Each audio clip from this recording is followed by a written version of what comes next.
Friends, ఈరోజు అయితే నేను పెసులు ఉన్నాయండి ఇంట్లో, అందుకనేసి కొంచెము పొద్దున చేసిన పప్పు అయితే ఉంది.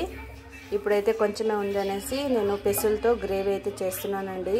అది ఎలాగంటే మిక్సీ ఏది లేకున్నట్టు సన్న రోల్ అయితే ఉంది, దాంట్లో పెట్టుకొని విలేజ్లో ఎలాగైతే చేస్తారో అలాగైతే ప్రిపేర్ చేస్తున్నాను. గ్రేవీ మాత్రము చాలా బాగుంటుందండి, అన్నంలో కానీ అలాగే చపాతీ రోటీ ఇలాగా ప్రతి ఒక్క దాంట్లోకి కానీ బాగుంటుందండి. ఇది ఒకసారి ట్రై అయితే చేసి చూడండి. నేను ముందుగా అయితే ఏం చేస్తున్నానంటే ఇలాగా కొంచెము కుక్కర్లో దోరగా అయితే వేయించుకుంటున్నానండి. ఎందుకంటే కొంతమందికి పెసులు అలాగ తింటే గ్యాస్ట్రిక్ అలాగా కడుపు ఉబ్బరిచ్చేది అలా సమస్యలు ఉంటాయి కదా, అందుకనేసి ఇది అయితే టిప్స్ అయితే మా అత్తగారు చెప్పేవారండి. ఇప్పుడైతే పాపము యాక్సిడెంట్ అయ్యి ఆమె అయితే మంచానికి పడింది, లేకపోతే ఆమెనండి అప్పుడు మాకు ఇలాంటివన్నీ చేసేది. ఆమె ఏమంటే ఇలాగా పెసులు బాగా వేయించి మనము ఏ గ్రేవీ అయినా చేసుకోవచ్చంట, అలాగని గ్యాస్ట్రిక్ అలాంటివి కావంట. అందుకనేసి నేను మా ఆయనకైతే అలా సమస్య ఉందనేసి ఇలా కొంచెం దూరగా అయితే వేయించుకుంటున్నాను. కొంచెం వేడి కావాలి అంతే, మరి ఎక్కువైతే వేయించుకోకూడదు. ఇప్పుడు 2 నిమిషాలు అయితే వేయించుకున్నాను కదండి. అలాగే ఈ చెంబుతో 2 చెంబుల నీళ్ళు అయితే పోస్తున్నాను, మెత్తగా కావాలి కదా అందుకనేసి. నేనైతే ఇప్పుడు కొంచెము 1 ఇంచ్ అంతా అల్లం వేసుకున్నానండి. అలాగే ఒక 10 వెల్లుల్లి రబ్బలు అయితే వేసుకున్నాను. ఇప్పుడు రోట్లో అయితే బాగా దంచుకోవాలి. ఇలాగా చూడండి, రోట్లో అయితే కచ్చపచ్చగా దంచుకున్నాను.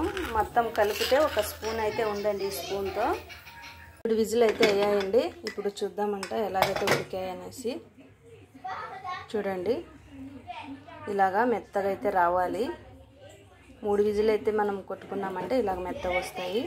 మరీ ఎక్కువైతే విజిల్ కొట్టుకోద్దండి, మరీ మెత్తగా అయిపోతాయి.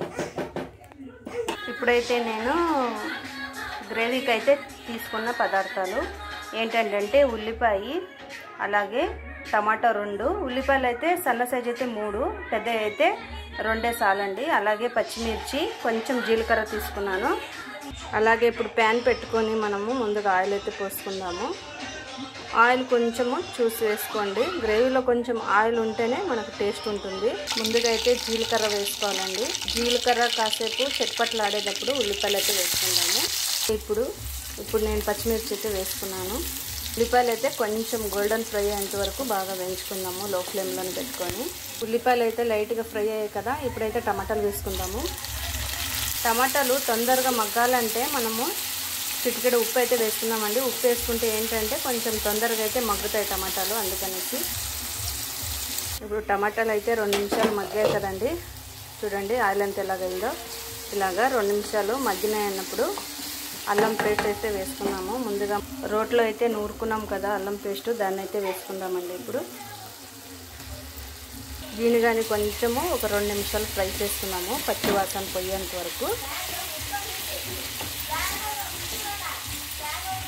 ఇప్పుడు 2 నిమిషాలు అయితే అల్లం పేస్ట్ అయితే మగ్గింది కదండి. ఇప్పుడు మంచి స్మెల్ అయితే వస్తుంది. ఇప్పుడు మనము దీంట్లోకి 1 స్పూన్ అయితే కారం యాడ్ చేసుకున్నాను. ఎందుకంటే పచ్చిమిర్చి నేను ముందే వేసాను కదండి, అది అయితే కొంచెం కారం ఉందనేసి నేను కారము మీకు ఎంత కావాలో చూసి వేసుకోవాలి. అలాగే చిటికెడు పసుపు, అలాగే కొంచెం ధనియాల పౌడర్ అయితే వేసుకుంటాం, అలాగే కొంచెం గరం మసాలా అండి.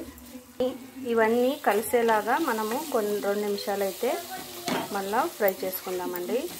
సింపుల్ ప్రాసెస్ అయితే చేద్దామండి, ఎందుకంటే పెసులతో ఎన్ని రకాలైతే చేస్తారు, కానీ నేను సింపుల్గా అయితే చేసి చూపిస్తున్నాను మీకు. అంటే రోట్లో మనం చేసే పదార్థాలు ఎంత రుచిగా ఉంటాయో అది మాటల్లో చెప్పలేమండి, అంత రుచిగా ఉంటాయి. అందుకే అంటారేమో అప్పుడు పెద్దోళ్ళంతా ఎక్కడ మిక్సీలు అండి, అప్పుడంతా వాళ్ళు చేసే వంటలు అంత గుమగుమలాడిపోయేవి. పొయ్యి మీద చేసే వంటలు, అలాగే రోట్లో చేసే మసాలాలు కానీ వాళ్ళు ఎంత బాగా అయితే ప్రిపేర్ చేస్తున్నారండి వాళ్ళప్పుడు. ఇప్పుడు ఏడండి ఎక్కడ చూసినా మిక్సీలు, అలాగే చేతికి అసలు పని లేకున్నట్టే అయిపోయిందండి, అప్పుడులాగా కాదు. ఇప్పుడు 2 నిమిషాలు కలుపుకున్నాం కదా, ఇప్పుడైతే ఉడికించుకుందాం మసాలా మొత్తము. ఇప్పుడైతే చూడండి 2 నిమిషాలు అయితే ఉడికేసింది కదా, ఆయిల్ అంతా పైకి వచ్చేసింది. ఇంకా లేట్ చేయకుండా మనము పెసులు అయితే వేసుకుందాము. అంతా ఇలా కలిపేసుకొని మనకి కావాలంటే కొంచెము నీళ్ళు పోసుకుందామండి, ఎందుకంటే ఎక్కువ ఉడికించుకోకూడదు. ఇప్పుడు ఆల్రెడీ అయితే కుక్కర్లో ఉడికించాం కదా, అందుకనేసి మనం గ్రేవీ కొంచెము మసాలా అంతా పెసులుకు పట్టేంత వరకు ఒక 2 నిమిషాలు అయితే ఉడికించుకుందాము. చూడండి గ్రేవీ అయితే తయారైపోయింది. నాకు ఇంత మాత్రం గ్రేవీ అయితే చాలు, సరిపోతుంది. మీకు ఎంత కావాలో చూసుకోండి. అలాగే పైన కొంచెము కొత్తిమీర అయితే చల్లుకున్నామంటే పెసులు గ్రేవీ అయితే రెడీ అయిపోయింది. చూడండి, చూసి మీకు నచ్చితే లైక్, షేర్, సబ్స్క్రైబ్ అంటూ చేసుకోండి ఫ్రెండ్స్. అలాగే పెసుల్లోనే ఇంకొక తరగా మనం చేయొచ్చు, అది ఫాస్ట్ స్నాక్స్ లాగా మా అమ్మ అయితే పెట్టేటప్పుడు మాకు చిన్నప్పుడు. ఎలాగనేది మీకు నెక్స్ట్ వీడియోలో అయితే నేను ఎప్పుడైనా చేసి చూపిస్తానండి. ఇంతేనండి, బాయ్ బాయ్.